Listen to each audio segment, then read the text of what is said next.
안녕하세요. 최근 베나TV 영상을 무단 복제, 편집, 업로드하는 유튜브 채널이 많이 있습니다.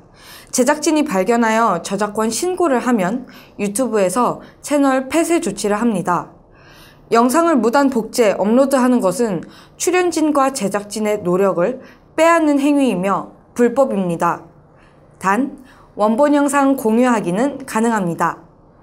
시청자 여러분, 제작진이 무단 업로드한 영상을 모두 찾기는 어렵습니다.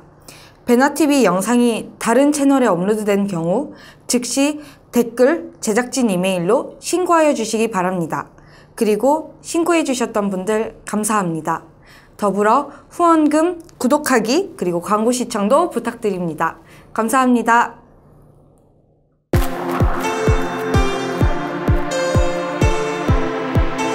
베나TV 시청자 여러분 안녕하십니까. 이춘근의 국제정치입니다. 안녕하세요. 네. 자, 오늘의 첫 번째 주제인데요. 미국, 영국 불란서 그리고 일본 해군이 합동훈련을 했습니다. 그렇죠.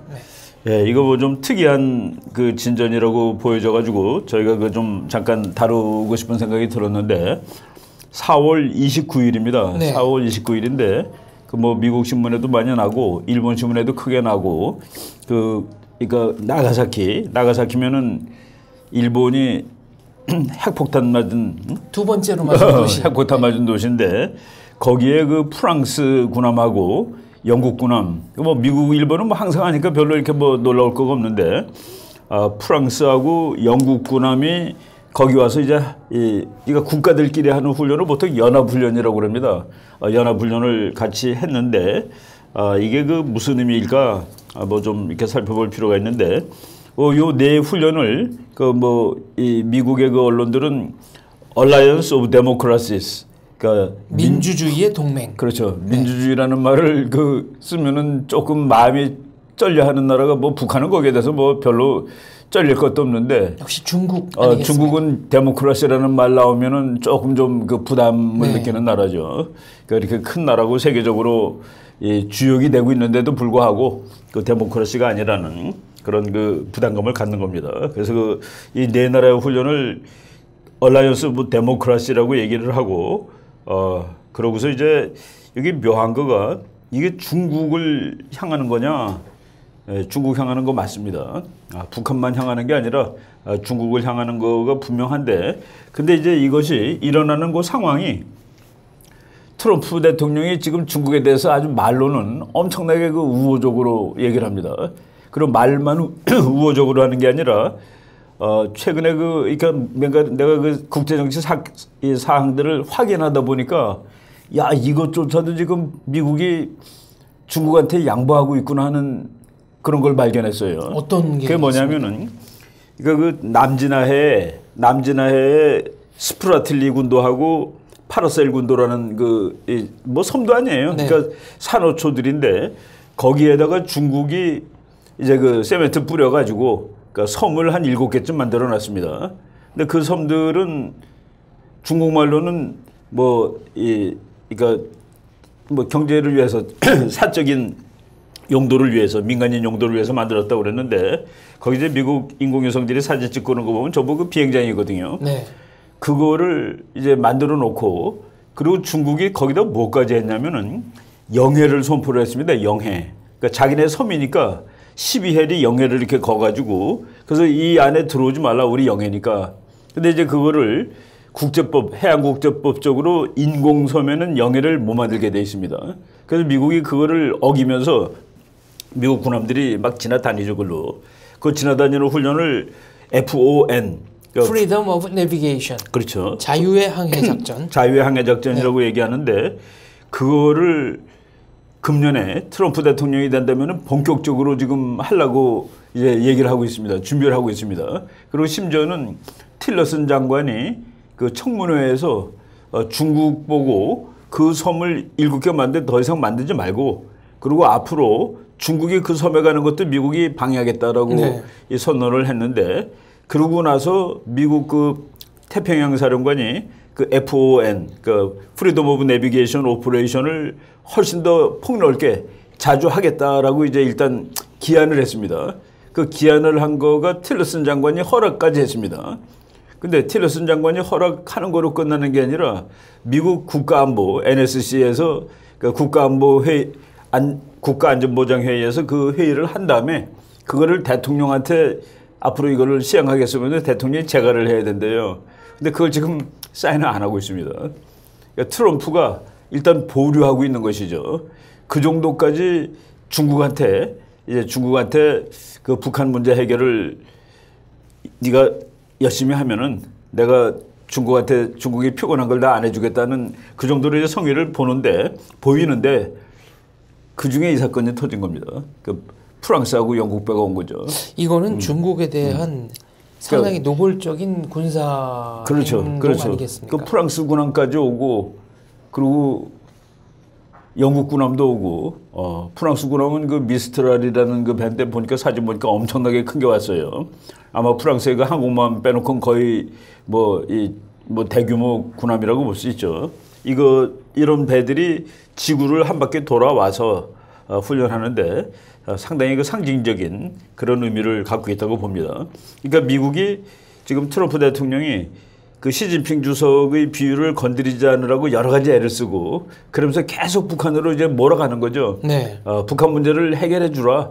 그러면 우리는 중국하고 경제 문제를 잘 해결할 수 있다 하는 심지어는 그런 말도 했잖아요. 시진핑 주석이 북한 문제를 잘 해결해 주는데 우리가 왜 중국을 환율 조작국이라고 얘기하겠냐? 그렇죠. 이런 말 정도까지 할 정도로 이렇게 중국을 다그치는 것인지 중국한테 뭐 협조를 구하는 것인지 그거는 우리가 그 보기에 따라 달라지는데 하여간 지금 중국에 대해서 아주 잘하는 잘하고 있는 것이죠, 미국이. 그러는 동안에 네. 이런 일이 또 일어나고 있다. 그러니까 양면이 지금 다 진행된다고 보면 됩니다. 외신에서는 send China a tough message. 중국을 향해서 아주 강력한 메시지를 보냈다. 이렇게 평가했습니다. 그렇죠. 이 기사의 제목이 그렇게 나옵니다. 네. 그러니까 일본, 미국, 프랑스, 영국이 중국과 북한에게 타프 메시지를 보내고 있다. 그러니까 북한만이 아니라 중국에게도 타프 메시지를 보내고 있다라는 이게 그러니까 양면 그러니까 말로는 참 미국하고 중국 사이가 좋아지는 것 같은데 그런데 프랑스 군함까지 여기다 갖다 놓고 보이지 않는 위협을 하고 있다라고 보시면 될 것 같습니다. 북한 급변 사태가 일어나기 전까지는 아무 일도 안 일어난 건데. 그렇죠. 마이크 폼페이오 미국 CIA 국장이 방한해서 한 3박 4일 정도 있었나요? 4월 30일 날 왔다가 5월 2일 날 갔으니까 한 2박 3일쯤 이렇게 되겠죠. 그래서 요 관련되는 사람들한테 물어봤더니 이렇게 의미 주지 말라고 미국 사람들은 그런데요. 이게 심각한 의미를 부여하지 말라고. 근데 심각한 의미를 부여하지 않을 수가 없겠죠. 이런 상황에 왔으니까. 근데 폼페이오 국장이 이제 심각한 의미를 부여하지 말라는 거는 매년 이맘때 온답니다. 연례 행사다라는. 연례 행사 비슷하게 이맘때 오고. 그래서 국장 정도 되면은 그러니까 1년 동안 할 계획들이 다 결정돼 있지 않겠습니까? 그러니까 5월 초에 4월 말 5월 초에 한국을 방문한다든가 이런 계획이 다 돼 있는데 금년에도 그런 거로 온 거니까 너무 이렇게 의미를 부여하지 말라라고 그러는데 의미를 부여하지 않을 수가 없는 그런 상황이 지금 진행되고 있는 겁니다. 근데 이번에는 가장 중요한 것이 연평도를 방문했습니다. 연평도를 방문했는데 연평도가 2010년이죠. 네, 연평도 포격 사건. 네, 2010년 11월 23일 그때 연평도 포격 사건이 있고 그리고 이제 집들 아직 다 이렇게 보수 못한데 그러니까 피해 현장도 같이 이렇게 보고 그랬답니다. 그러니까 이제 이 사람이 폼페이오 국장은 정보통이기도 하지만은 이 사람은 원래 미국 육군사관학교 졸업한 사람입니다.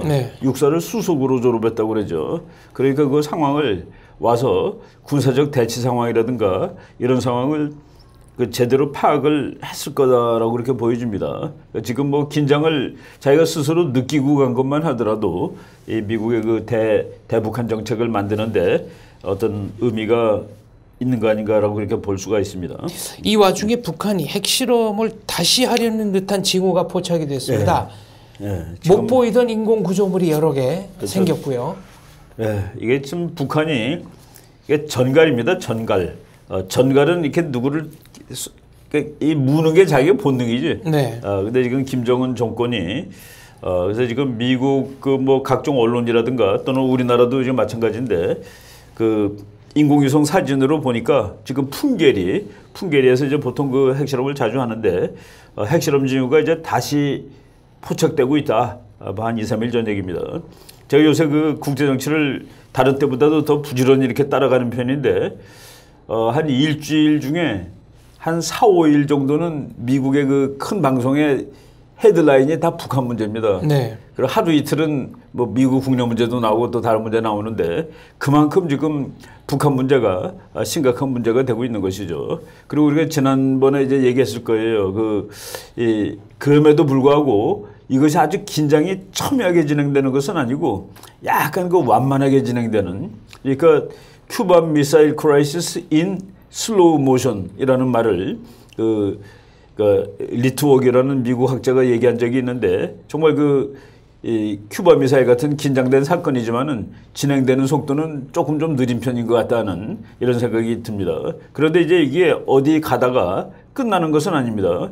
갑자기 이런 상황에서 북한이 더 이상 무슨 행동을 안 했는데 미국이 위기를 뭐 끝난다 그럴 가능성은 없어요. 이거는 그 미국이 원하는 북한 문제가 미국의 생각에 해결됐다라고 볼 때까지 이제 지속될 거다는 그런 얘기입니다. 미국도 무력 시위를 했습니다. 지난주에 미사일 발사를 계속했는데요. 북한은 형평성에 어긋나는 거 아니냐. 왜 미국 미사일은 놔두고 자기네 미사일만 갖고 시비를 거냐고 반발했습니다. 미국이 4월 말에 한 발 쏘고 그리고 5월 1일 날 한 발을 또 쐈는데 이건 전부 다 그 한 4,000마일, 그러니까 6,000km 정도 날아가는 장거리 미사일이고 그 공군 소속입니다. 이거를 두 번이나 일주일에 2번 쏜 거는 미국도 사실은 뭐 이렇게 놀라운 일인데 여기에 대해서도 이제 미국에서는 그 두 가지 견해가 있죠. 이거 북한에 대비해서 이렇게 이 실험을 자주 하는 거다라고 그렇게 이제 분석하는 사람들이 있고 이것도 일종의 그 계획대로 하는 것이다. 근데 이런 이 대륙간 탄도미사일 같은 거를 어느 날 갑자기 쏘는 것은 아니고 이제 이 발사 계획 같은 것들이 다 이제 잡혀집니다. 근데 잡혀졌는데 예를 들어서 이 캘리포니아에 홍수가 났다, 태풍이 불었다, 뭐 이럴 경우에는 연기를 되고 그러는데 하겠지만, 네. 그래서 이거를 너무 이렇게 심각하게 보지 말라고 이렇게 주장하는 미국 관리들이죠 주로. 그 사람들은 지난번에 쏜 거는 그 캘리포니아 산불 때문에. 그래서 원래 쏠라고 그러던 걸 못 쏴가지고 나중에 쏜 것이다라고 얘기를 합니다. 그런데 이제 아무래도 지금 북한이라는 북한의 그 미사일 위협이 하나의 위기가 돼가지고 진행 중인 상황에서 미국이 이거를 좀 더 자주 쏘는 데는 분명히 색다른 의미가 있다고 봐야 되겠죠. 그래서 아까 2발 갈겼고 지금 우리 장 박사님이 미국은 왜 쏘느냐? 미국은 쏴도 불법이 아닙니다. 북한 언론이 그렇게 북한이 그렇게 얘기하는데 반발했죠. 북한 거는 북한 입장에서 보면 불법이 전혀 아니죠. 무기를 개발할 수 있는 권리가 있으니까. 그런데 유엔에서 유엔 안전보장이사회에서 북한은 미사일 실험을 하지 말라라고 이제 그 결의안을 냈거든요. 네. 이제 국제법이라는 거가 어겨도 벌을 줄 수 있는 방법은 사실 없는데 지금 일종의 국제법화되어 있는 겁니다. 북한이 미사일 쏘면 안 되는 거는. 그러니까 북한이 미사일 쏘는 거는 전부 국제법에 보면 다 불법이 되죠. 그래서 지금 미국이 장거리 미사일 지난주에 2번 쏜 거는 국제법적으로 불법이 아닙니다. 그거는. 그러니까 그래서 이제 우리가 국제정치 얘기할 때 결국은 힘이다라는 얘기를 자꾸 하게 되는 것이죠. 군사 전문가들은 지난 5월 1일인가요? 미국의 B-1 폭격기가 한반도 폭격 비행을 했다.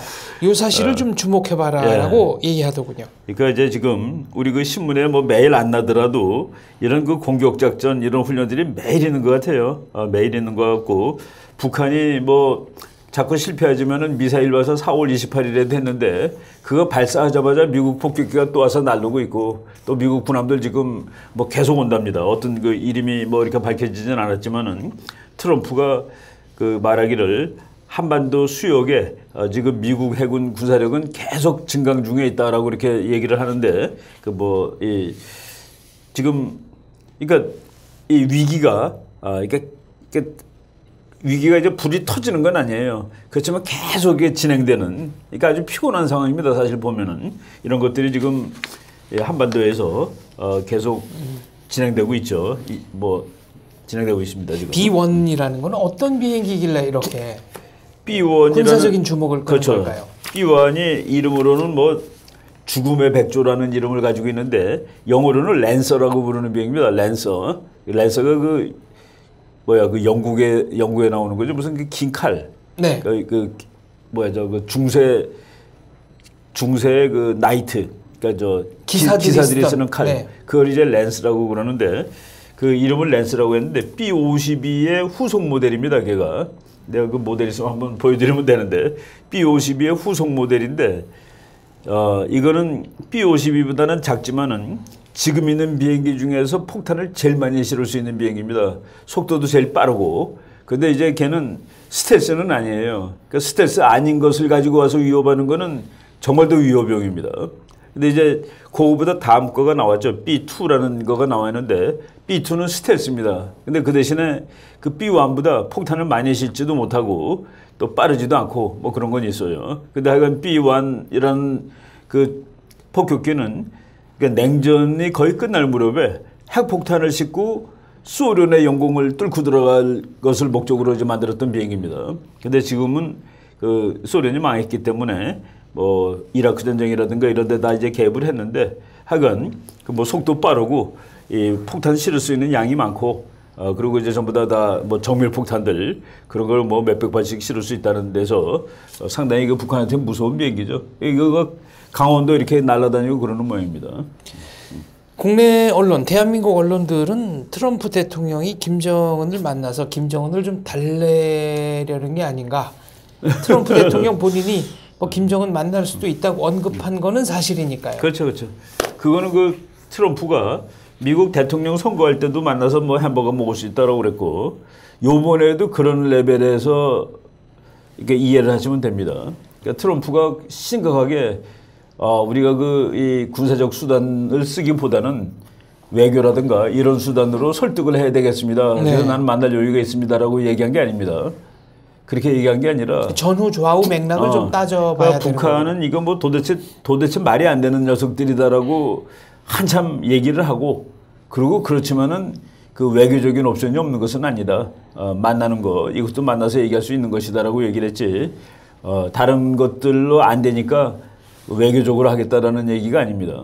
그래서 그 뭐 햄버거 같이 먹을 수 있다라는 얘기랑 좀 비슷한 의미로 이제 해석을 하시면 될 거예요. 진지한 메시지는 그렇죠. 아니다. 우리나라 그 언론 같은 데 보면은 그 앞뒤를 맥락을 끊어가지고 그 한마디 가지고 이렇게 자꾸 뭐라고 얘기를 합니다. 예를 들어서 그 트럼프 대통령이 로이터 통신하고 이제 뭐 만나가지고 그 한 얘기 중에 사드에 대해서 10억 달러 내라라는 얘기가 나오는데, 그거는 사우디아라비아 보고 돈 내라고 그러고 나토 보고 돈 내라고 그러고 그런 맥락에서 같이 나온 얘기지, 다른 거 다 띄고 야 한국 너만 돈 내 그런 것은 아니죠.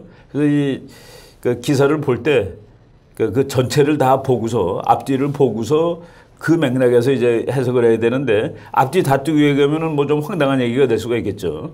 네. 전체적인 맥락을 보는 게 중요하다 이런 그렇죠, 말씀이시네요.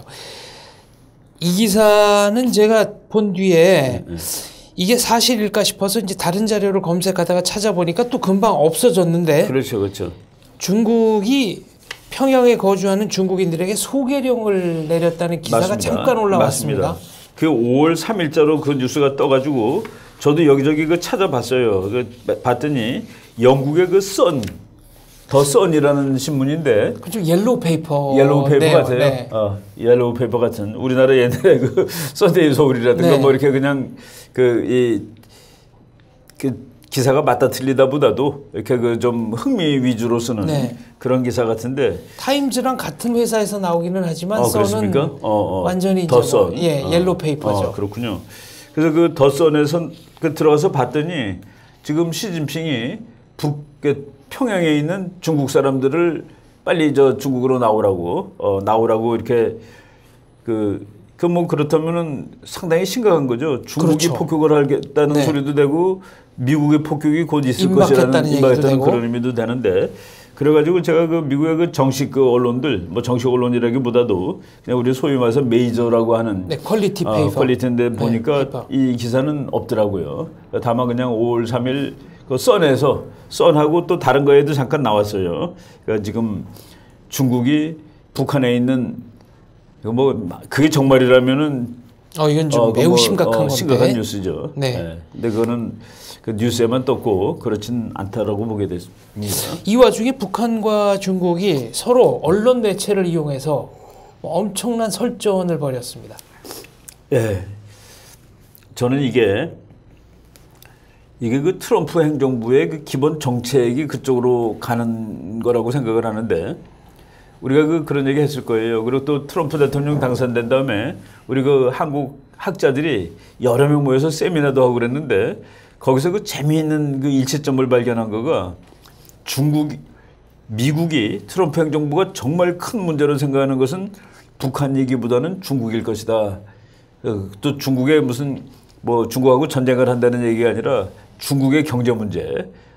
그 트럼프가 이제 그런 거 가지고 대통령이 됐기 때문에 중국과의 경제 문제가 트럼프 행정부의 가장 큰 그 이슈가 될 거다라고 그러고 그 중국 문제하고 그 중국 문제가 해결된다면은 뭐 북한 문제는 조금 중국에 비해서 작은 문제일 것이다 했는데 제가 그 최근에 지금 그 아이디어를 생각해 보는 거 뭐냐면은 지금 트럼프 행정부가 중국과 북한 관계를 적대 관계로 몰아가고 있다라고 보여집니다. 중국과 북한 관계를 떼어내는 거예요. 그러니까 이제 중국 보고 북한을 압박을 하라고 그러는데 그러면 당연히 북한은 중국을 적대국으로 보겠죠. 네. 너가 나를 죽이려고 그러는구나라고까지 보겠지. 지금 북한은 핵을 왜 만듭니까? 살라고 만드는 겁니다. 북한 말로 하면은. 내가 살라고 만드는데 너가 나를 죽이려는 미국의 지금 북한이 막 욕하는데 보면 미국의 장대에 맞춰서 춤을 추고 있다. 아예 그렇게 나옵니다. 거의 보면 북한은 중국을 니들이 미국의 앞잡이지 무슨 그렇지. 독립국가냐는 식으로 그렇죠. 비난했고 중국은 북한 매체가 그렇게 보도한 뒤에 니네 우리랑 싸우자는 거야? 왜 이렇게 감정적이야? 그렇죠. 6.25 때 우리가 안 도와줬으면 니네 남아 있었겠어? 아예 20만 명 이상이 사망하고 뭐 이 얘기까지 그냥 지금 뭐 다 했습니다. 별 얘기가 다 나오는데 네. 동맹으로서 하면 안 되는 얘기들이 나온 것이죠 지금. 하면 안 되는 일이 나오고 심지어 북한은 내가 너를 막아주고 있다까지 얘기를 한 겁니다. 네. 내가 미국으로부터 너를 막아주고 있는데 나한테 이렇게 할 수 있느냐 하는. 그래서 지금 이게 이제 도가 조금 넘어가고 있는데 그래서 두 나라가 이제 만약의 경우 정말 이제 보이지 않는 잠재 적국이 되면은 그러면 미국은 자기가 원하던 그 전략적 어떤 이득을 얻을 수 있는 겁니다. 문제는 북한 매체가 그렇게 얘기한 뒤에 서너 시간 만에 중국 매체가 받아치고 그렇죠. 다시 몇 시간 있다가 받아치고 북한이 그렇죠. 거의 뭐 감정 실시간으로 말싸움하는 겁니다. 그렇죠. 그리고 심지어는 중국이 너 핵실험 한다든가 또는 뭐를 하는 것을 우리가 중국이 마침 미국식으로 레드라인을 걷어요. 네. 이게 레드라인은 이 선은 넘지 말라는 그 얘기죠.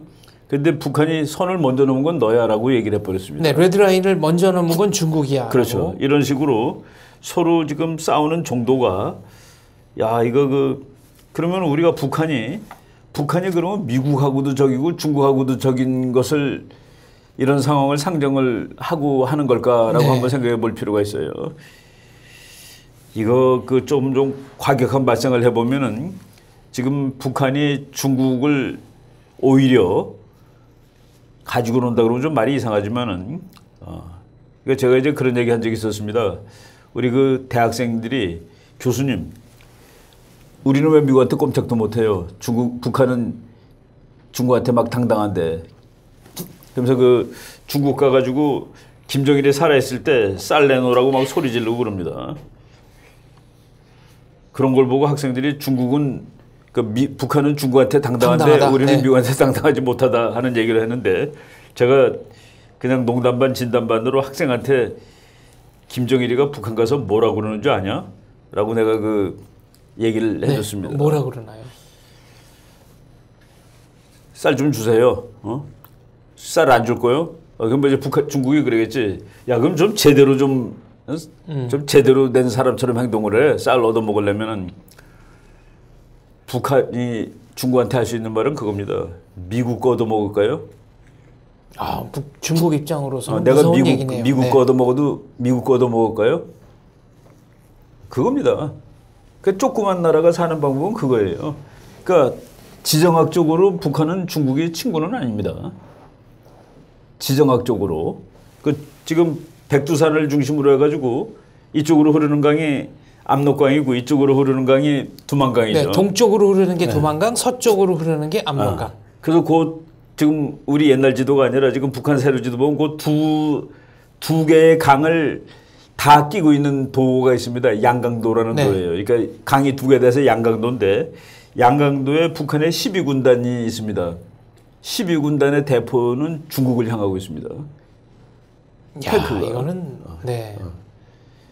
그러니까 그걸 잘 알면은 그래서 우리가 제가 이제 그 최근에 지금 진행 상황을 보고 아 이거는 무슨 뭐 폭격하고 총 쏘고 핵실험하고 그게 아니라 그거를 넘어서 커다란 그 전략 그림이 다시 짜지는 그런 거 아닌가 하는 그런 느낌을 갖게 되는데 제가 그 책을 그래서 한두 권 갖고 왔습니다. 이거 내가 이제 구양선이라는 이게 중국 사람이에요. 네. 근데 이 사람이 중국말로 책을 썼는데 중국에서 출간을 안 시켜줘가지고 일본말로 번역을 해서 일본에서 먼저 출간됐고 중국에서 나중에 출간됐다는 소리를 못 들었습니다. 네. 여기서는 대북조선 중국의 기밀 파일. 그러니까 대북조선 중국 기밀 파일. 그러니까 북한에 대해서 중국 수뇌부가 어떻게 생각하고 있는지 그렇죠. 북한에 대한 중국의 국가 정책이 뭔지에 대한 책이네요. 그렇죠. 이 책 보면은 두 나라는 적국입니다. 그러니까 잘 읽어보면은 이게 뭐 무슨 이 나라가 서로 친하다는 건 전부 그러니까 그거는 자연스러운 게 아니에요. 그러니까 아티피셜한 겁니다. 네. 중국과 북한의 관계는 자연적으로는 적국입니다. 여기도 보면은 뭐 충돌을 예측하고 쓴 것처럼 나와 있네요. 그리고 인간적으로도 서로 안 좋아하고 네. 그런 책인데 이 책 한국말로도 번역되어 있습니다. 내가 그 한국말로 주로 이제 열심히 읽었는데 뭐 일본 그 원판도 구했습니다. 이걸 번역한 거죠. 그리고 최근에 나온 책인데 이거 그 일본의 곤도 다이스케라는 기자인데 북한 뭐 문제 많이 하는 기자죠. 제목 한번 보세요. 제목이 뭐 강렬하네요. 시진핑은 왜 김정은을 죽이려는가? 시진핑의 숨겨진 야망과 북중 관계의 진실. 그렇죠. 이게 이제 그 국제 전략적으로, 국제 구조적으로, 지정학적으로 보면 이것들이 다 맞는 얘기입니다. 차라리 정말 그 지정학을 아주 그 뭐라 그럴까? 정말 그 피도 눈물도 없이 분석을 하면은 북한은 미국 편이 돼야 맞습니다. 그러니까 중국이라는 강대국이 옆에 붙어 있는데 그 강대국으로부터 온갖 수모를 받고 사는 거예요. 물론 이제 중국은 북한을 입술이라고 생각하고 살려줬지만은 그 대신에 북한은 중국한테 온갖 그래서 북한이 정말 그 독립국가로 안전한 국가로 존립하려면은 멀리 있는 강대국의 힘을 빌리는 건데 그게 이제 국제 정치의 진리죠. 원교 근공의 진리. 그리고 전쟁에 대해서 우리 뭐 전쟁 강의에서 할 때도 있지만은 전쟁에 대해서 두 가지 진리. 네. 민주국가들은 전쟁하지 않는다. 붙어 있는 나라가 전쟁하는 것이다. 그럼 중국하고 북한이죠. 바로 이런 거가 있고 그리고 미요시에모 교수가 그런 말을 했습니다. 미국이 강대국이다 이거야. 세계적으로 강대국이 맞는데 그런데 그렇다고 뭐든지 마음대로 다 할 수는 없다. 특히 바다 건너 있는 강대국을 미국이 마음대로 통제할 수는 없다. 그러니까 미국이 바다 건너 있는 강대국은 중국입니다. 그런데 중국을 마음 놓고 통제하는 방법이 하나 있기는 하다. 그 방법이 이게 그 책에 중국이라는 얘기는 안 나와요. 바다 건너 있는 강대국이라는 얘기로 나오는데 A라는 강대국이 바다 건너 있는 강대국 B를 마음대로 할 수는 없다. 그런데 문제 해결 방법이 하나 있는데 B와 영토가 붙어 있는 곳에 미국이 기지를 낼 수 있으면 그 문제가 해결된다라고 했습니다. 지금 중국과 영토가 붙어 있는 기지 북한이죠. 북한입니다. 그러니까 뭐 지도 보면은 여기 북한이 미국의 기지가 되었다. 네. 중국은 참 뭐 이건 완전히 말이 안 되는 얘기죠. 뭐 베트남이나 서쪽 말씀하시는 분도 많은데 문제는 이제 만주. 네. 아니 중국의 핵심은 여기입니다. 네. 중국의 코어를 이 베이징과 북한이 훨씬 가까우니까. 그렇죠. 여기 훨씬 가깝죠. 물론 이제 베트남도 중국한테는 참 아주 안타까운 일이 되는 겁니다. 네. 베트남이 지금 미국 편이 되는데 그거는 지정학적으로 맞는 얘기예요. 베트남은 미국 편입니다. 근데 베트남은 사실은 호진명 같은 사람은 심리적으로도 미국 편이었습니다. 원래. 근데 이제 여기는 뭐 전쟁도 미국과 이렇게 그 찐하게 한번 했고 그리고 뭐 공산주의도 좀 독한 공산주의다 보니까 미국하고 그 적대 관계를 오래 유지하는데 지정학적으로 보면은 북한이 미국하고 적대 관계 한다는 거 좀 그렇죠. 그래서 국제사회와 국제정치학계에서는 김씨 왕조의 붕괴 이후 그렇죠. 북한이 친미 정권을 세우고 그 대중전선의 최전방으로 나설 수 있다 이런 얘기가 나오고 있습니다. 그거가 이제 북한이 이미 북한의 저 엘리트들이 미국 가서 하는 말입니다. 하는 말이에요. 그러니까 나중에 중국을 미국이 견제할 때 자기네가 다 그 앞장서서 해줄 수 있다라는 얘기. 거기 반대급부는 뭐겠습니까? 북한의 반대급부는. 그 대신 내가 원하는 거를 니네가 좀 해달라는 그 얘기죠. 5월 4일 미국 하원에서 대북 제재 법안이 통과됐습니다. 사실상 만장일치입니다. 419대 1인데 그렇죠. 이 법안은 역대 가장 강력한 대북 제재 법안이고요. 우리나라 한 언론은 그래서 트럼프 손에 드디어 도깨비 방망이가 쥐어졌다라고까지 제목을 뽑았습니다. 그렇죠. 지금 뭐 미국에서 이제 어떤 사람들은 야 이거 미국이 곧 그 방금이라도 그 군사력을 사용할 것 같은데 왜 좀 이렇게 가다가 약간 그 멈추다는 거 아닌가라고 생각하는데 지금 두 가지를 같이 한다고 보시면 됩니다. 그런데 한쪽 거를 과거에는 별로 이렇게 그 일단 그 경제 제재를 그 미국이 아무리 본격적으로 하더라도 중국이 말을 안 들어주면은 그게 성공 확률이 적었는데 지금 중국을 미국이 아주 코너로 몰고 있는 겁니다. 이게 그 동의할 거야 안 할 거야 하고서 그 중국을 몰아가는 상황에서 지금 미국의 419대 1로 그 하원에서 통과된 거죠. 이 정도 막강한 그 경제 제재안이 나왔으면은 결국 뭐 북한을 이렇게 돼서 북한이 무너지는 거는 김정은 혼자 제거되는 거랑 다른 결과가 나오죠 분명히. 북한 경제 자체가 붕괴하는 거니까. 그렇죠. 이거는 맞. 네, 이 법안에는 뭐 중국으로 북한으로 그렇죠. 이 기름 수출하지 말 것. 그렇죠. 네. 그러니까 이거는 뭐 이번에 북한이란 나라를 공산주의 경제 체제를 끝장내겠다는 그런 뜻입니다. 지금 미국의 이 내용은. 그리고 북한 사람을 고용하는 외국 기업. 그렇죠. 그리고 그렇죠. 북한 사람을 고용한 외국 기업과 거래한 은행도 국제사회에서 퇴출시키겠다. 북한의 모든 배는 미국 항구에 들어올 수 없게 돼 있습니다. 네. 그리고 이제 그 북한의 모든 배가 아니라 북한하고 거래하는 그 나라의 배들, 뭐 아프리카 그런 나라들 많잖아요. 그런 나라 배들도 미국에 못 오고 이제 전방위적으로 소위 말해서 그 농구할 때 올코트 프레싱이라는 식으로 밀어가는 중인데 그리고 군사력은 옆에 그냥 같이 와 있고. 개성공단은 지금 현재로서 이제 유엔 결의안 위반입니다만 한간에서 개성공단의 대안으로 그 거론되던 예를 들어 파주에 공단을 건설하고 북한의 근로자들을 출퇴근시키면 어떻겠느냐. 그런데 이 제재 법안에 따르면 그것도 이제 불법이 되는 거네요. 그렇죠. 지금 일단은 북한에 하드 캐시가 들어가면 안 되는 거가 지금 현재 모두입니다. 뭐 예를 들어서 그 북한 개성공단은 느리고 이런 거는 지금 당장은 가능성이 거의 없죠. 그 국제사회가 하는 일이기 때문에 이런 그 핵 문제 이런 것이 없다면은 뭐 우리끼리 뭐 적대 정책을 화해 정책으로 바꾸자 뭐 이렇게 할 수가 있는데 지금은 그 모드 자체가 바꿀 수 있는 그런 상황이 전혀 아니라고 볼 수 있습니다. 미국에서는 이란이 얼마 전에 미사일 실험을 했는데 이게 사실상 북한제가 아니냐. 그렇죠. 네, 이런 얘기가 나왔습니다. 예. 지금 이란이 잠수함에서 이제 이 미사일을 쐈습니다. 지난주 그러니까 5월 한 2일 1일 그 무렵에 쐈는데 그게 그 북한이 쏜 거랑 같은 거예요. 북한이 2010년에 미국 그 뉴스에는 이렇게 나옵니다. 북한이 2010년에 천안함을 공격했을 때 쐈던 거랑 같은 놈을 쐈다라고 얘기를 하는 거죠. 그래서 지금 그 커넥션도 이걸 일부러 원래는 대충 알고 있었는데 이거를 지금 이제 분명히 연결되어 있다라고 이제 언론 같은 데를 통해서 공개를 하는 겁니다. 그게 이제 뭐냐면은 국제정치 이 전략가들이 상대방을 계속 저건 악마라고 이제 선전을 합니다. 쟤는 나쁜 놈이고 악마야.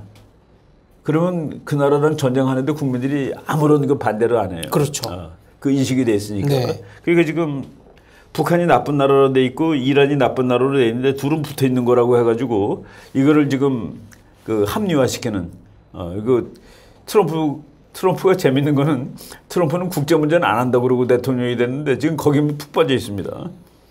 이란 문제, 뭐 시리아 문제, 나토, 뭐 북한 문제 해가지고 전 세계에 이제 다 그런 이제 문제에 개입을 하고 있는데 그거가 사실은 보면은 그 마이클 플린이라고 원래 그 국가안보 수석이었다가 한 달도 못 돼가지고 사표 내고 나간 사람 그 사람이 쓴 책에 이렇게 나오는 얘기입니다. 물론 이제 트럼프가 그 책을 읽고서 이 사람을 갖다 써야 되겠다고 갖다 썼는지 모르죠. 그런데 지금 이란, 북한, 러시아, 중국, ISIS 그 5개를 다 이어놓습니다. 5개를 다 이어가지고 그래서 미국은 그 플린의 얘기하면은 미국은 어떤 개인하고 싸운 게 아니에요. 미국이 싸운 적은 항상 민주주의의 반대 세력입니다. 민주주의에 반대하는 세력과 미국은 전쟁한다.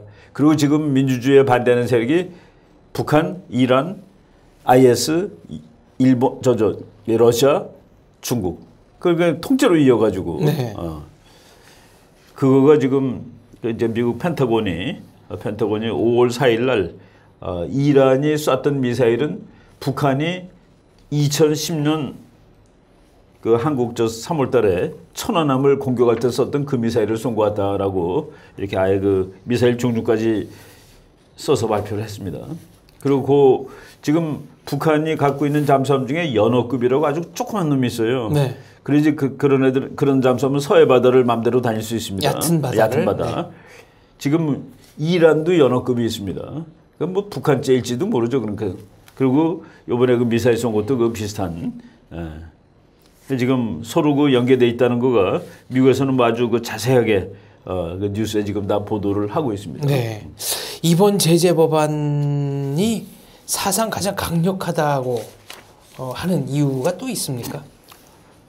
그러니까 뭐 아직까지 했던 거에다가 추가를 더하니까 또 강력해지는 거겠죠. 네. 근데 이제 북한이 어디까지 버틸지가 이제 그 의심인데. 그러니까 과거 법안들은 제재 대상을 조금 두루뭉실하게 했다면 이번에는 그렇죠. 굉장히 아주 구체적으로 그렇죠. 네. 그렇죠. 못을 그러니까 뭐 박았습니다. 북한이 보유한 배 또는 그리고 북한과 거래를 하는 나라들의 배 이런 것들이 미국 항구에 들어올 수 없다라고 아예 못을 박았으니까. 그리고 이제 달러나 유로화 같은 하드 커런시 이외에도 중국의 위안화나 러시아의 루블화로 우회적으로 은닉해둔 자금도 그렇죠. 추적해서 그렇죠. 철저히 책임을 묻겠다는 일단 겁니다. 김정은의 통치 자금 그 자체를 이제 말리는 그런 효과가 있겠죠. 네. 5월 6일자 북한 뉴스에 아주 재미있는 기사가 났는데요. 미국과 대한민국의 국정원이 김정은의 암살을 획책했다. 뭐 우리가 이제 그 북한이 미국한테 대해서 무슨 얘기할 때 이제 미국이 하는 행동을 확인하는 좋은 자료가 됩니다. 네. 이제 제가 그 벌써 한 10년쯤 됐죠. 미국 비행기들이 북한을 막 날고 있다 그랬더니 그게 정말인가라고 이제 보통 사람은 의심합니다. 근데 그 북한에서 나온 그 성명 같은 걸 보여주면은 그게 근거가 되는 거예요. 네. 뭐냐면은 북한이 막 분노해가지고 금년 8월에도 미국은 미 제국주의 놈들은 신성한 북한의 그 영역을 몇백 차례 침범하였다. 그러니까 비행기가 몇백 차례 들어갔다는 얘기죠.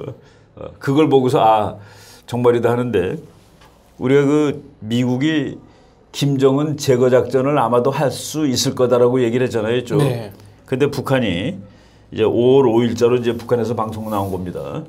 이제 워싱턴 포스트에 그 기사가 다 나오고 우리나라 신문에도 나왔는데 구체적으로 뭐 누구누구를 훈련을 시켜가지고 화학 물질로 김정은 독살하려고 했다. 북한 뉴스에는 이제 최고 존엄이라고만 나옵니다만, 그러니까 누구냐면 그 대상이 북한을 배반한 사람들이래요. 그러니까 탈북한 사람들을 미국 CIA나 한국이 훈련시켜가지고 다시 집어넣어가지고 김정은을 using biochemical agent라고 썼습니다.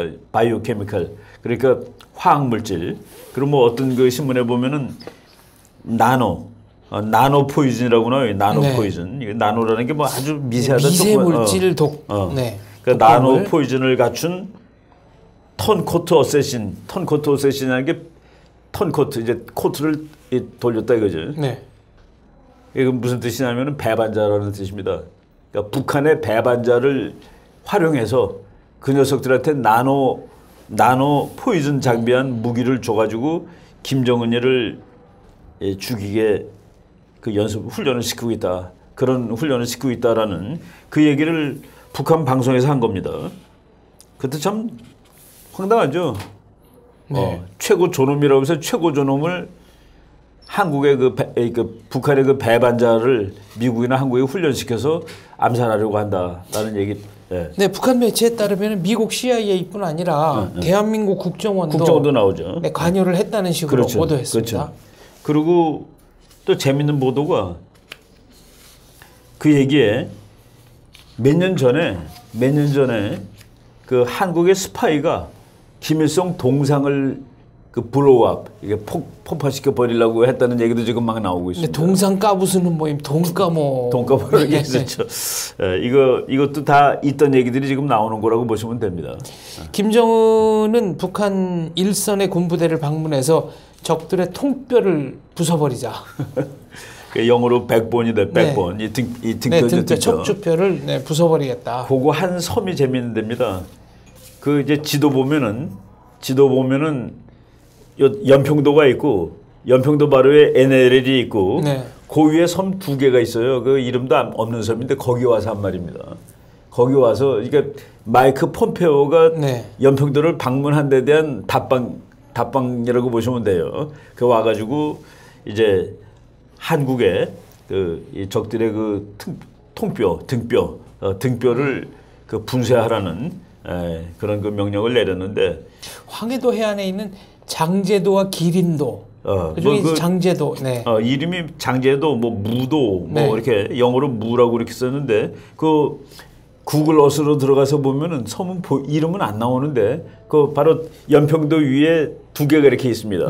그리고 또 재밌는 뉴스가 뭐냐면은 지금 중국이 산호초를 가지고서 이제 거기다 시멘트를 뿌려가지고 공항 만들고 그러잖아요. 북한도 그걸 합니다. 북한도. 어디에 산호초가 그거가 있습니까? 지금 요번에 미국 CIA 보고서 CIA도 나오고 뉴스에도 나왔는데 제가 그걸 보고서 지금 북한에 그러니까 이렇게 보면은 장산고디라고 빼쭈가게 돼 있죠. 장산곳. 그 위에가 이 평안남도입니다. 평안남도에서 평양에서부터 130마일 서쪽이래요.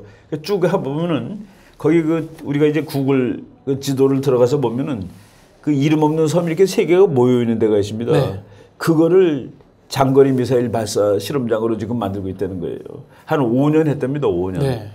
그래서 그게 지금 그래서 그 중국으로부터 큐를 얻어가지고 힌트를 얻어가지고 북한이 그 작업을 하고 있다. 근데 그거는 영토상으로는 뭐 완전히 북한 거이기 때문에 시비 걸 거가 없는 것이죠. 그 원래는 이제 사람도 안 살고 이렇게 뭐 돌 있고 풀 있고 그런 것인데 그걸 다 이렇게 그 정비를 해가지고 이 ICBM 발사대로 만들고 있는 섬이 있다라고 오늘 뭐 오늘이 아니라 어젠가 이렇게 뉴스가 나왔어요. 대륙간 탄도탄. 그래서 제가 한번 5월 5일자 뉴스로 보도가 들어가서 보니까 그러니까 그 진남포 이 미국 신문에 서해시라고 나왔는데 서해시가 원래 그 ICBM 조립하는 데입니다. 여기 지금 남포 그 부근 어디예요? 그런데 남포를 서해시라고 그러나? 하여간 이 뉴스하고 지도하고는 좀 다른데 거기에서 평양에서 130마일 서쪽으로 이렇게 이어보면은 그 이상한 무인도 같은 거 이렇게 3개가 붙어 있는 거가 있어요. 그거를 아마 미사일 발사장으로 네. 뭐 만들 수 있겠죠. 미국 트럼프 대통령에 대해서는 국내 언론이 다소 부정적인 뉘앙스로 보도를 하고 있습니다만 AP통신은 미국의 실업률이 지난 10년 만에 최저점을 그렇죠. 찍었다 이렇게 네, 그것도 뭐 보도를 제가 했네요. 뉴스 쭉 훑어보다 보니까 5월 6일 뉴스 그러니까 미국 시간으로 어제 발표한 거예요. 그러니까 뭐 오늘 새벽에 나온 뉴스인데 네. 잡 리포트라고 해가지고 매달 이제 끝난 다음에 발표합니다. 4월에 미국의 새로운 직업이 21만 1,000개가 늘었습니다. 그래서 이제 실업률이 3월 달에는 4.5%였는데 4월 달에는 4.4로 내려갔습니다. 그때 우리 여기 왔던 그 손 대표 그분 그 책에 의하면은 4.6이면은 거의 완전 고용 수준이라고 이렇게 네. 하고 있는데 지금 4.4로 내려갔으니까 뭐 거의 완전 고용 수준이 됐죠. 이제 비자발적 실업, 자발적 그렇죠. 실업. 네. 그래서 그 10년 만에 미국의 그 실업률이 최하로 내려갔습니다. 최하로 내려갔고 그리고 금년 들어서 트럼프가 이제 1월 20일 날 취임을 했는데 매달 평균 18만 5천 개씩 일자리가 늘어났다라고 나오고 제가 뭐 이걸 다 정리는 안 했습니다만은 쭉 한번 그 뉴스 읽어보니까 재미있는 거 호텔, 레스토랑, 그리고 놀이공원, 그러니까 심파크라고 그러죠. 카지노, 이런 데 5만 5천 개의 일자리가 생겼대요. 소비의 최전선에 있는 일자리들이네요. 제가 그 라스베가스를 가서 보면은 미국 경기가 좋아진다 나빠진다 그냥 볼 수 있거든요. 네.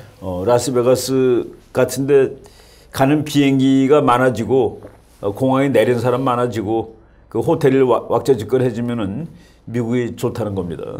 그리고 미국의 경기가 내려가면은 제일 먼저 타격받는 데가 라스베가스예요. 집값도 제일 먼저 내려가고. 그런데 이게 카지노, 레스토랑, 호텔에 5만 5천 개의 직업이 생겼다. 그리고 집이 좀 더 많이 팔리기 시작했고 바로 이런 것을 보면은 역시 그 트럼프가 된 다음에 미국 경기가 근데 이거 뭐 트럼프 때문에 살아나는 거라기보다도 미국의 그 석유라든가 이런 문제들이 많이 해결됐기 때문에 네, 셰일가스라든가 이런 것 때문에 살아나는데 그래서 이것 때문에 이런 그 조건들이 있어서 뭐 트럼프가 탄핵당한다라든가 뭐 무슨 국민들이 싫어한다든가 한 것은 실제 현지 보도하고는 좀 다른 얘기다는 그런 말씀을 드릴 수 있습니다. 네. 일본 언론은 연일 북핵 위기에 대해서 보도를 하고 있고 관광객이라든가 또 한국에 거류하는 일본 국민들에 대해서 뭐랄까요 좀 주의를 하라는 그렇죠. 네, 메시지를 보냈습니다. 그러니까 이제 일본이 그러니까 나쁜 말로 하면 호들갑을 떠는 건데 호들갑을 떠는 이유가 있는 겁니다. 일본은 이제 보통 국가로 가야 된다라는 그 아베의 목표. 보통 국가라는 것은 전쟁할 수 있는 국가. 국가는 전쟁하는 조직이라고 우리가 뭐 여러 번 강조했는데 네. 일본은 비보통 국가입니다. 전쟁을 못하는 나라니까.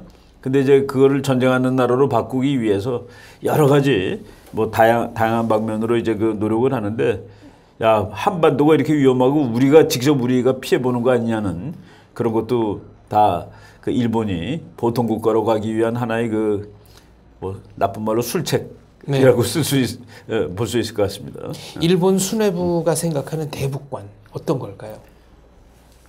그러니까 사실 일본은 한반도의 그 통일을 원치 않습니다. 한반도의 통일을 원치 않는 가장 중요한 이유는 뭐 일본이 한국을 미워한다 뭐 역사적으로 그게 아니라 이웃에 힘센 나라가 생기는 것은 안 된다. 네. 그게 이제 국제정치의 철칙이죠. 이웃 나라는 약할수록 좋다. 이웃에 힘센 나라가 생기는 건 막는 것이 좋다. 그래서 중국은 6.25 때 뭐 한국이 힘센 게 아니라 통일하면은 미군이 거기 있을 것 같으니까. 네. 그래서 100만 대군 보내가지고 막은 거 아닙니까? 일본도 사실은 한반도가 통일되는 게 마음으로 부담이 가죠. 그런 의미에서 북한이 뭐 일본한테 저렇게 지금 망나니처럼 하니까 자기는 뭐 힘들지만은 쓸만한 나라가 되면은 그래서 사실 북한 정권을 계속해서 도와주고 살려주고 그런 거는 지난 몇십 년 동안 일본입니다. 그 돈도 북한이 제일 엉길 때마다 일본 조총련에서 돈 보내고 네. 그래서 그런 걸 생각하면 참 한반도의 이 안전을 일본이 막았죠. 그리고 뭐 일본의 그 정치가들 카네마루 뭐 이런 친구들은 가서 평양을 직접 평양 가가지고 방문하고. 뭐 김일성을 형이라고 그러고 뭐 이런 사람들이 있습니다. 그래서 그 우리는 북한이 이렇게 빨리 붕괴돼야지 통일되고 그러는 건데 그거를 오랫동안 살려준 것이 일본도 그 살려주는데 기여를 한 것이죠. 7, 80년대 일본 정치의 제1야당이었던 사회당은 대놓고 친북 정당이라고 했습니다. 그렇죠. 그 뭐 일본 사람들 그런 의미에서 우리한테 참 그 일본은 뭐 이렇게 잘못한 것이 많다라고 볼 수 있습니다. 한반도가 이제 분단된 것도 따지고 올라가 보면 일본한테 그 식민지 되고 그리고 2차 대전 때 뭐 끝나는 과정에서 그 분단되게 된 먼 이유를 일본이 제공했는데 통일을 일본은 사실상 방해해 왔던 거죠. 눈에 보이게. 네, 북한이 풍계리에서 핵실험을 다시 하게 된다면 어떤 일이 생길까요? 이제 다시 하게 되는 게 미국이 트럼프가 생각하는 레드 라인일 겁니다. 네. 만약 북한이 그 실험을 했다 그러면은 미국은 트럼프는 이렇게 생각했죠. 중국은 도무지 북한 일을 해결할 의지와 능력이 없구나. 내가 한다 그러면은. 그리고 지금 여러 번 이제는 눈에 보이게 경고를 한 거거든요. 네. 그러니까 레드라인을 분명히 가르쳐 준 겁니다. 지금 트럼프가 설정한 레드라인은 6차 핵실험 그리고 ICBM 실험. 네. 그 두 개는 안 된다. 아직까지 다른 거는 뭐 그냥 그 요격이나 할 정도, 뭐 요격도 진짜 있는 거라기보다도 사이버로 그 방해하는 걸 사보타지 정도 할 수 있다 하지만은 요번에 만약 핵실험을 하고 그리고 6차 핵실험 그리고 ICBM을 쏘겠다라고 지금 ICBM도 언제든지 쏠 수 있고 핵실험도 언제든지 할 수 있다라고 지금 그러지 않습니까? 북한도 그거 가지고 이제 카드로 활용을 하는 것이죠. 만약 정말 하면은 저는 이제 그 선을 넘는 뭐 미국이 아마 하지 그러니까 무력 행사를 하지 않겠나라고 생각을 합니다. 네. 북한이 막 나가는 것 같지만 나름대로 철저하게 계산을 하고 있는 것으로 보입니다. 중국을 비난하는 기사를 낼 때 이례적으로 개인이 기고한 것처럼 개인 이름을 달았습니다. 그러니까 만에 하나 문제가 잘못됐을 때는 이건 개인의 의견이지 북한의 의견이 아니다. 그렇죠. 라고 빠져나갈 수 있는 장치를 마련해 놓은 거고요. 또 영문판에서는 중국에 관한 가장 그 강력한 이 비난, 이 문구는 또 삭제를 하고 번역을 해서 올렸습니다. 그러니까 이제 북한의 뉴스가 국민들한테 보여주는 뉴스하고 외부로 나가는 건 완전히 다릅니다. 분리가 되니까요. 근데 우리가 뭐 국제 정치 전에 뭐 오래전에 얘기를 했지만은 그 북한의 그 김정은이가 정권을 잡은 다음에 북한 공무원들한테 이제 지시사항 뭐 하달사항 이런 거 있지 않겠습니까? 그래서 이런 문건이에요. 이렇게 문건인데 이거 다 열심히 읽고서 이제 숙제하라고 그러는데 그 문건 제목이 중국은 천년 숙적, 일본은 백년 숙적이라는 그 문건이 있었습니다. 그 북한 공무원들이 그걸 배웠고 그리고 북한에 김정은이가 이제 취임을 하고 얼마 안 됐을 때 북한의 그 육군사관학교 강건 종합군관학교라고 우리나라로 지금 육사죠. 거기에 그 건물에 플래카드가 붙여 있었는데 그 플래카드에 뭐라고 써 있었냐면은 중국은 배반자, 중국은 배반자 우리의 적. 그게 이제 김일성이가 했던 말이에요, 사실은.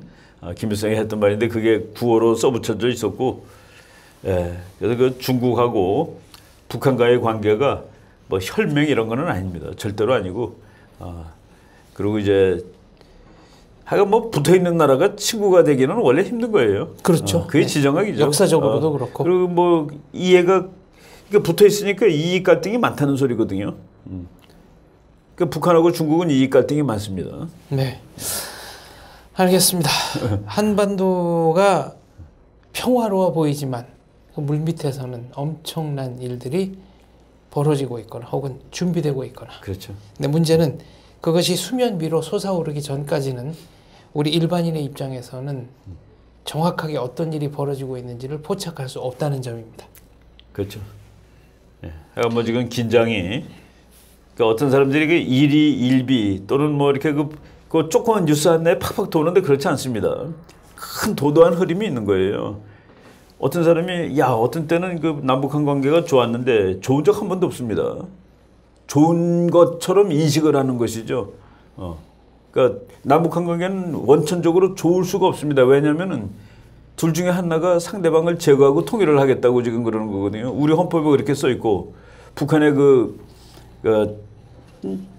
북한에도 네, 북한 헌법도 그렇죠. 네. 북한의 헌법도 그렇고 헌법보다 더 높은 거 노동당 규약. 네. 그러니까 주체 사상이 온 사회에 다 적용되게 하는 것이거든요. 그러니까 제주도 끝까지 주체 사상이 지배를 받는 곳으로 만들겠다. 그래서 그거는 본질적으로 그것이 없어지지 않는 한 그냥 피상적으로 평화가 있는 것이지 그 평화는 본질적으로 평화가 아니다는 그런 얘기입니다. 네, 하나가 없어지지 않는 한 그렇죠. 끝나지 않는다. 그렇죠. 네. 그 국제관계가 다 그래요. 그래서 뭐 박근혜 대통령 때 중국하고 한국 관계가 좋았다 그러는데 밑에는 좋지 않습니다. 밑에는 좋지 않죠. 왜냐하면은 우리의 꿈은 우리의 대전략은 통일 강대국 대한민국을 건설하는 건데 중국은 통일 강대국 대한민국 건설을 막는 거가 중국의 대전략입니다. 그러니까 전략적 동반 협력자, 전략적 협력 동반자가 원천적으로 아닙니다. 그걸 자꾸 착각을 하고 우리가 넘버원으로 생각하는 목표가 중국하고는 배치가 되거든요. 근데 그 다음 문제 우리는 서로 장사를 해서 돈을 많이 봅시다 하는 건 다 맞죠. 근데 진짜 밑에 있는 네, 근본적인 차원에서는 이익이 합치될 수 없다. 그렇죠. 국제 정치가 그런 거예요. 알겠습니다. 국제 정치는 냉정하고 냉혹한 세계입니다. 감상적인 접근으로는 국익을 현실에서 실현하기가 쉽지 않다고 생각합니다. 이충근의 국제 정치 오늘 순서는 여기까지 하겠습니다. 감사합니다. 네. 네. 감사합니다. 네. 이거 이제 책에 한번 네, 제가 딱 참 제목도 황당하지. 이게 일본 제목도 이렇게 됐나 모르겠다. 곤도 다이스케. 네. 슈킨페이와 까나라주 김정은워 코로스. 아 맞네. 이 그대로 똑같네. 오늘 넥타이랑 아주 멋있으시네요. 네. 이거 넥타이 낡은 거예요. 오래된 거. 아, 그래요? 10년 넘었을 걸. 넥타이는 나 다 선물로 받은 거 거의 대부분이. 어디 강의하러 가면 하나씩 얻어가지고. 베나TV는 정부기관 및 관련 단체의 후원을 받지 않습니다. 후원금을 받게 될 경우 출연 요청, 주제 선정 등 청탁을 할 수 있기 때문입니다. 그래서 베나TV는 정부기관 및 관련 단체의 후원을 받지 않습니다. 베나TV가 지속적으로 프로그램을 만들 수 있도록 시청자 여러분께 부탁 말씀 올립니다. 시청자 한 분이 한 달에 1,000원씩 후원해 주시는 111 캠페인 많이 도와주시기 바랍니다. 그리고 후원해 주시는 여러분들 감사합니다.